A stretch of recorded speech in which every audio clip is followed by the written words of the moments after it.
ప్రధాని మోదీ సర్కార్ 11 ఏళ్లలో దేశాన్ని నాశనం చేసిందన్నారు ఏఐసీసీ చీఫ్ ఖర్గే. అచ్చేదినంటూ అధికారంలోకి వచ్చిన బీజేపీ ప్రజలను ఆగం చేసిందన్నారు. పాక్ అణు బెదిరింపులకు భారత్ భయపడదన్నారు కాంగ్రెస్ ఎంపీ మనోజ్ తివారీ. ఆపరేషన్ సింధూర్ పై కేంద్రం అబద్దాలు చెబుతోందన్నారు కూటమి నేతలు.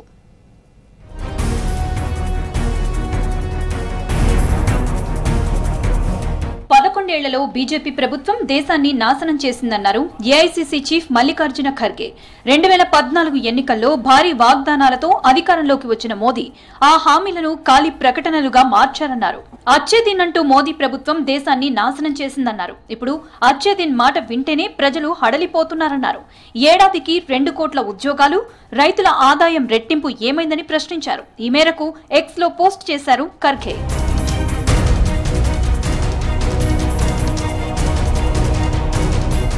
ఆపరేషన్ సింధూర్ పై కేంద్రం అబద్దాలు చెప్తోందన్నారు కాంగ్రెస్ నేతలు. ఢిల్లీలో భారత్ ఫారెన్ పాలసీపై జరిగిన పార్లమెంటరీ సంప్రదింపుల కమిటీ మీటింగ్ కి హాజరయ్యారు. ఈ సందర్భంగా కేంద్ర మంత్రి జైశంకర్ వివరణపై అసంతృప్తి వ్యక్తం చేశారు. భారత్ పాక్ సీజ్ ఫైర్ ఒప్పందంపై వాస్తవాలు వివరించలేదన్నారు కాంగ్రెస్ ఎంపీ కేసీ వేణుగోపాల్. పాకిస్తాన్ కి ఐఎంఎఫ్ రుణంపై జరిగిన ఓటింగ్ కి భారత్ ఎందుకు హాజరు కాలేదని ప్రశ్నించింది. ఇండియా ఓటింగ్ లో పాల్గొనకపోవడంతో పాక్ కు మేలు జరిగిందన్నారు. పాక్ చైనా మధ్య సైనిక వ్యూహాత్మక సంబంధాలపై ఆందోళన వ్యక్తం చేసింది కాంగ్రెస్.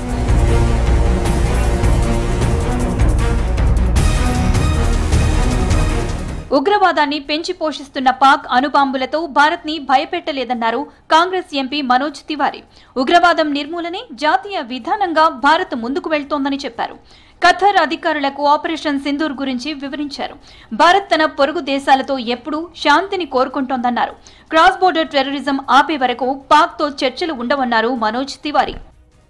एक परमाणु संतुलन है दक्षिण एशिया में, अगर कोई समझे कि उसका फायदा उठाकर भारत के खिलाफ आतंकवाद को प्रोत्साहित किया जाएगा तो ये नहीं चलने वाला है. जहां पर कन्वेंशनल तरीके से भारत ऐसी आतंकवादी गतिविधियों का जवाब देगा.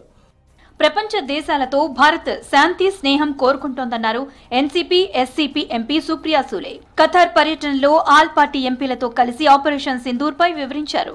ఉగ్రవాదం ఏ రూపంలో ఉన్నా ఖండించాల్సిందేనని చెప్పారు. ఖతార్ పర్యటనలో పాక్ ఉగ్ర చర్యలను ఆధారాలతో వివరించామన్నారు సుప్రియా సూలే. मेरे ख्याल से एक 10 दिन के बाद ही पूरा संक्षेप में हम सब बता पाएंगे, लेकिन कतार की विजिट बहुत बढ़िया रही. मिनिस्ट्री ऑफ एक्सटर्नल अफेयर्स ने बहुत अच्छी तरह जो मीटिंग्स करवाई है, जो बातचीत जिस तरह से आगे बढ़ रही है, कतार ने एक क्लियर मैसेज दे दिया कि पूरी ताकत से आतंकवाद के खिलाफ भारत के साथ, ये आतंकवाद के खिलाफ की जो लड़ाई है वो पूरी ताकत से हमारे साथ लड़ेंगे.